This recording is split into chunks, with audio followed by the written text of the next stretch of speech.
Welcome to the First Unitarian Universalist Congregation of Terre Haute. This congregation welcomes all people, regardless of their age, religion, race, nationality, ability, sexual orientation, gender identity or expression, or anything else that has been used to divide people. We are a group of people with our own opinions, our own ideas, our own dreams. But we share ideals. We share a common belief in a liberal religion. In our discussions, we may disagree with each other, but we must always remember that what unites us is stronger than what separates us. We must always end the service aware of the love that we have for each other.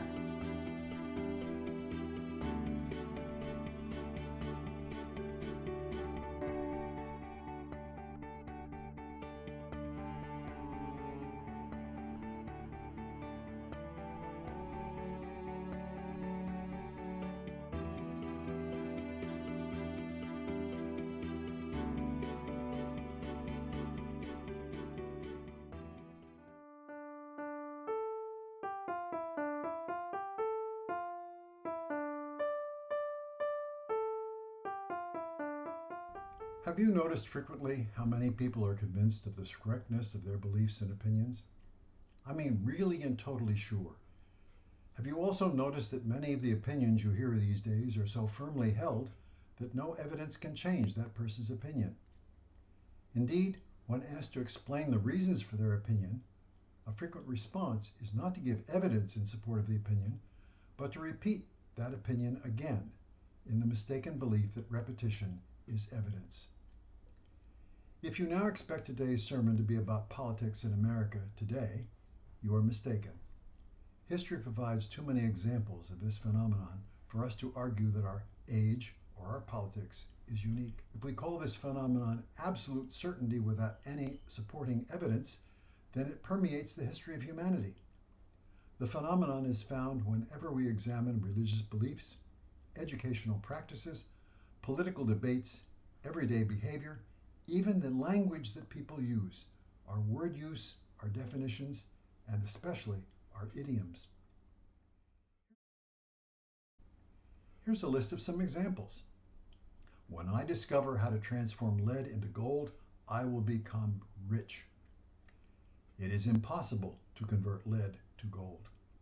The earth is the center of the universe. The sun is the center of the universe.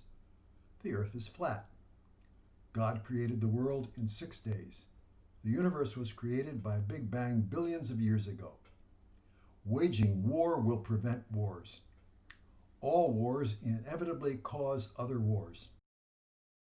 The select one or more, Irish, Scots, Welsh, Germans, French, Spanish, Russians, Chinese, Japanese, Arabs, Africans, Native Americans, etc., are all inferior people, and not as, select one or more, clean, intelligent, healthy, honest, reliable, ambitious, etc., as we are.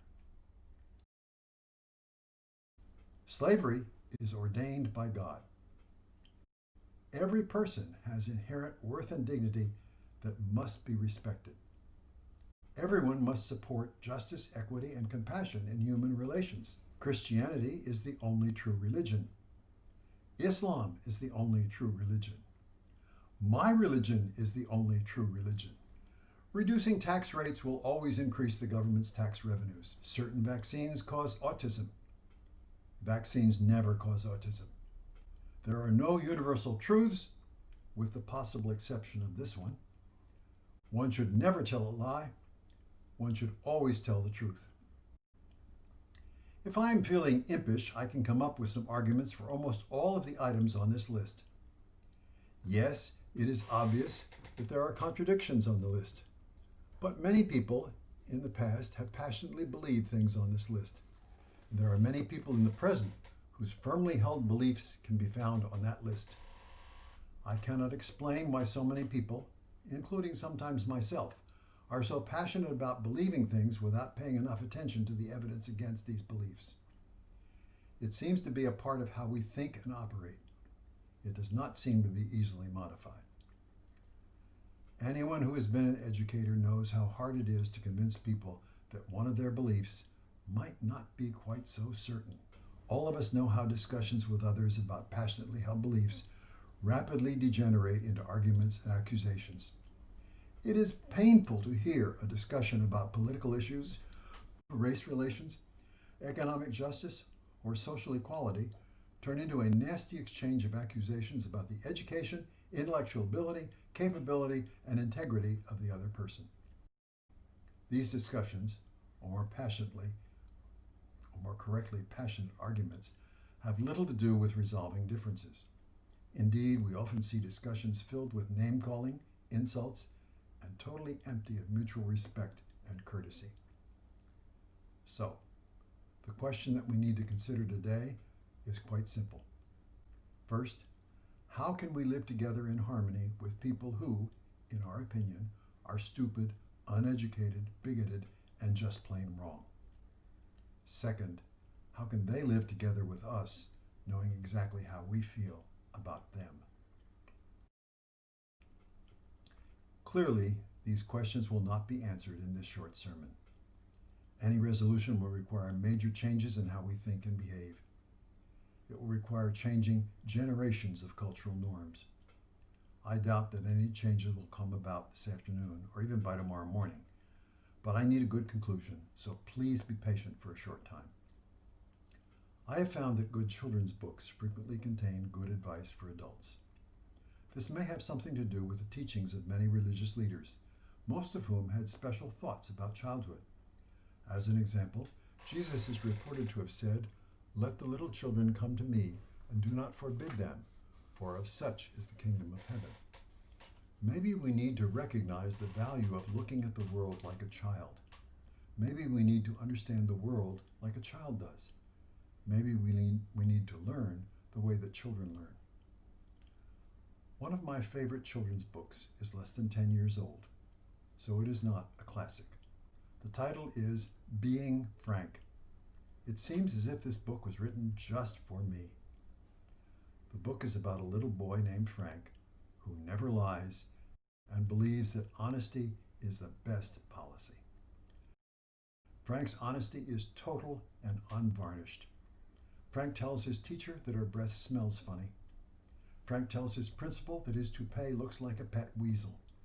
Frank tells his classmate that her singing is kind of shrieky. Frank tells his mother that if she doesn't stop glaring at him, that she will get wrinkles. Frank obviously was not the most popular boy in town. Everyone was mad at him, and Frank was unhappy.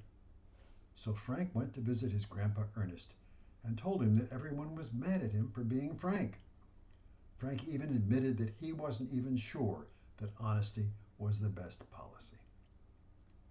Grandpa Ernest admitted to Frank that he had similar experiences in his early life. But before he could continue, Mrs. Peacock walked by and asked Ernest what he thought about her new hat. Frank thought that it looked like there was a big flower garden on Mrs. Peacock's head.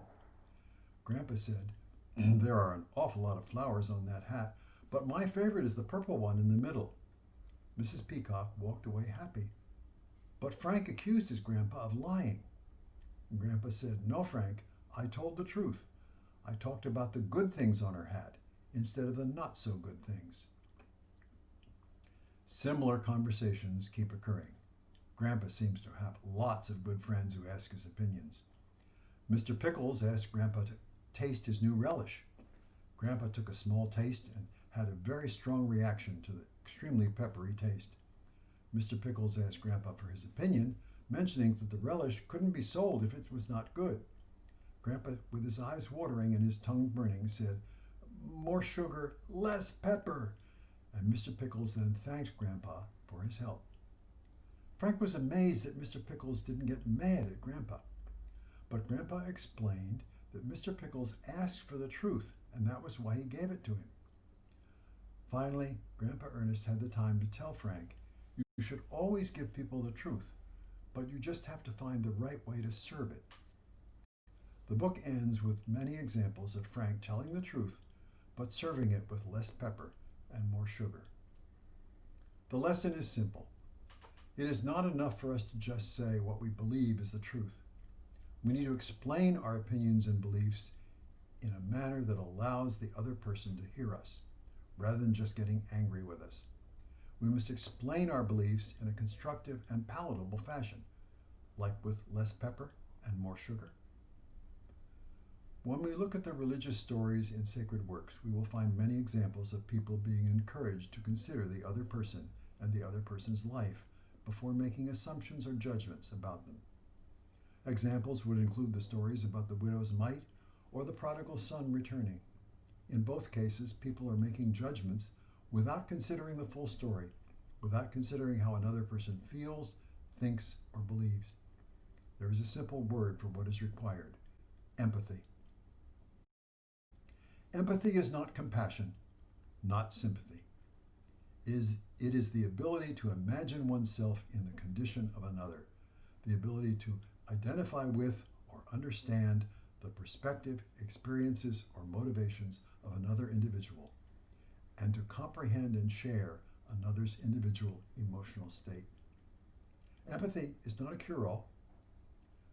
It is merely a prerequisite for, a requirement for, a constructive discussion about conflicting beliefs. So, the next time you think that someone's opinions or beliefs are idiotic, that these opinions would only be held by a stupid or uneducated person, or that the person you are talking to is pathetic or a loser, stop. Apply a little bit of empathy to that discussion. Ask yourself why a person would hold such beliefs. Ask yourself what life experiences could nurture such beliefs. Ask yourself how Grandpa Ernest would behave and what Grandpa Ernest would say. You might be pleasantly surprised at the results. An interesting postscript. Just last Sunday, I was listening to an acquaintance complain loudly about the poor and unacceptable performance of various employees and administrators. Instead of arguing about the accuracy of his complaints, I quietly asked how he would act if he was the person responsible for the policies and procedures that he was complaining about. I was asking him to use a little bit of empathy. I did not succeed, but I'm still glad that I followed Grandpa Ernest's advice. Thank you.